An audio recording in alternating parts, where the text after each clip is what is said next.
Okay, John, thanks very much for your time. I appreciate it. Congratulations on the news announced yesterday. Thanks. It's really, really great to be here, Kevin. Thank you. Lots of great stuff coming out of the Milken competition. One of the first things that kind of struck me as we emerged from the pandemic, I mean, obviously these efforts have been going on for months, if not years, to put together these projects and these initiatives. It was all I could do to remember to wear a mask to the supermarket, right?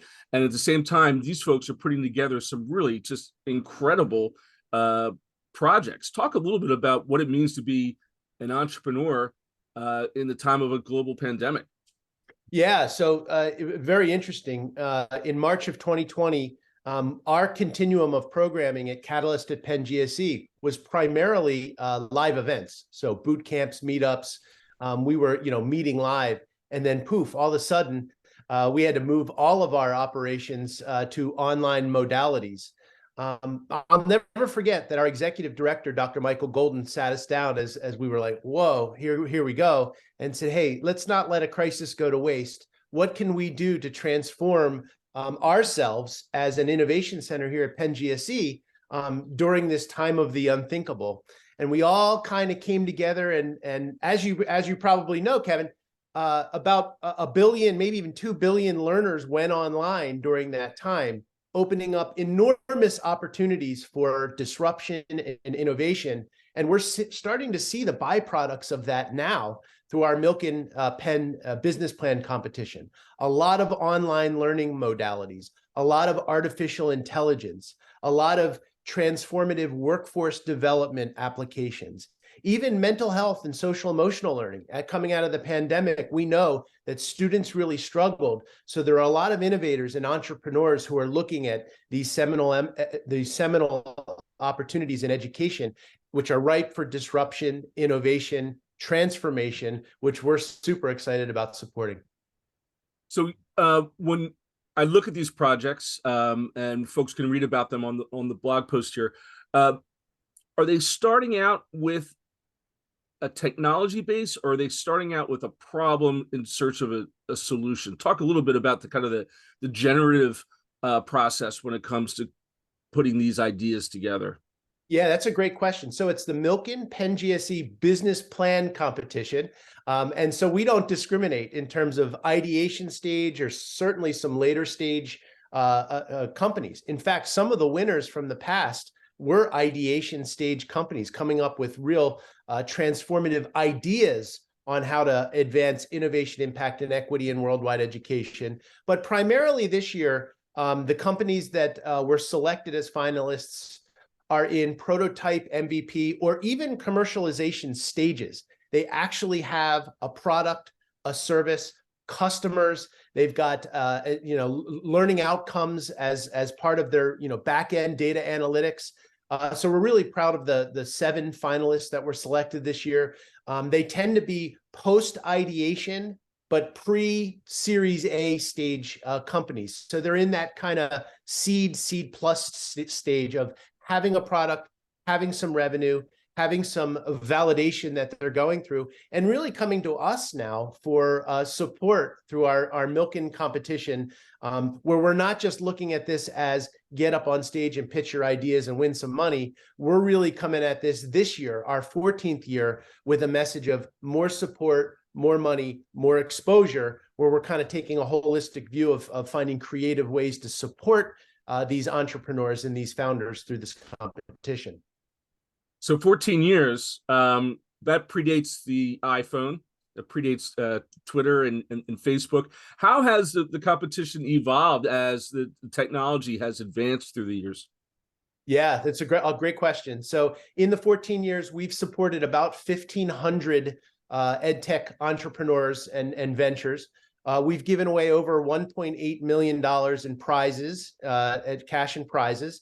And those companies have gone on to raise about $150 million in follow-on capital. So it's a rich competition in terms of the diversity of competitors, the impact that's being delivered in worldwide education. And one of the things that we're most proud of is it's not a provincial competition. This is not about students or alums or faculty within Penn's Graduate School of Education. it really branches out into a global competition. We've supported ventures from over 40 countries, 6 continents. We still haven't had our first venture from Antarctica. We're working on that. If anybody's out there who's developing a transformative model in worldwide education out of Antarctica, come find us. We'd love to support you. But it definitely has evolved. It's really become a competition that is now focused on not only competing for that cash and prizes, but being intentionally integrated into our ecosystem of support. We like to call it research to practice and pushing evidence of effectiveness, bringing our ecosystem of faculty members and researchers into this entire holistic process of helping to accelerate these ventures so that they can go on to become more investable, sustainable, and ultimately more scalable. Talk about the end of the spectrum. You know, for our readers and our listeners are educators. They're embedded in K-12 school districts where, you know, a lot of times you see technologies kind of go to die a little bit, right? When you kind of go into the administration of things, it takes a while to bake technologies into the buying cycle where it's ultimately being effective in the classroom. When you look over those 14 years, I mean, like, what is it that takes it over that hump and gets it actually making a change for a student and for a teacher? Said another way, how do you deal with the glacial pace by which K-12 in higher ed tends to operate? I know it well as an entrepreneur myself for the last 25, 30 years.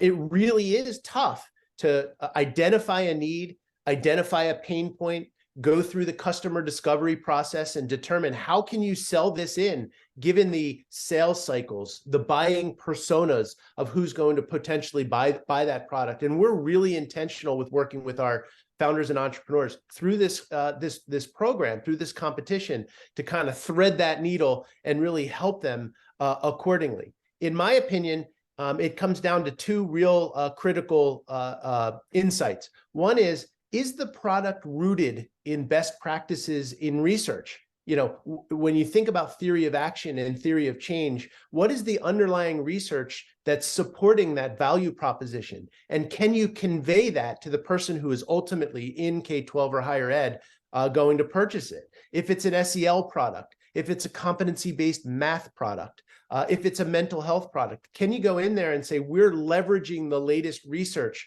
from Marty Seligman or Angela Duckworth, 2 researchers here at the University of Pennsylvania who you probably know well. So that's first. Is it rooted in best practices or is it rooted in academic research, and how? The second is, can you convey an evaluative model? Can you show that at the end of using this product or service, K-12 district or higher ed institution, you can expect that there's going to be this learning outcome. And that outcome has to be intentionally stated and presented, and you have to deliver on it. Because in ed tech sales, it's not only about selling it in, it's about sustaining that sale, renewing or upselling or renewing over time, which is ultimately going to lead, again, to more investability, sustainability, and ultimately more scalability up into that unicorn range where some of these ed tech products are translating into billion-dollar valuations. So finally, what's next for these finalists? Kind of pave the road to October for us. Yeah, this is where it's really exciting. This year's theme again is more money, more support, more exposure. More money. We have $150,000 in cash and prizes. We also have a wildcard surprise investment commitment from Conscious Venture Lab, who has committed $100,000 to one of the finalists based on their confirmatory due diligence to actually invest in one of these ventures. Very excited about that. So definitely that more money has been a stake in the ground and has led to, you know, shattering the amount of applications that came in, hundreds of applications from over 35 countries. Second is more support. All of our finalists are now being integrated into our Catapult virtual accelerator. They're taking an assessment, determining where they have the most need in terms of leadership, product, market, and finance. They're being matched with a mentor that we identify for them who can help them in the areas that they have a need. And then they accelerate through our 4 lanes of acceleration. Again, leadership, product, market, and finance, so that at the end of this next 4 months, they will have had the benefit of that support through our virtual accelerator, Catapult, and our mentor that we've personally matched to them, so that when they get up on stage at the Time Center during EdTech Week on October 4th, hopefully we'll see the fruits of that labor, and that will be reflected in their ultimate pitch to our illustrious panel of judges, our Milken judges, on stage on October 4th. It's exciting stuff. I appreciate your time and your insights. Congratulations on the hard work, and thank you for it. I mean, it really has a benefit to the world and to students, and it's always enjoy such a positive conversation about people doing great things. Thank you, Kevin. Honored and humbled by this work. Really appreciate it.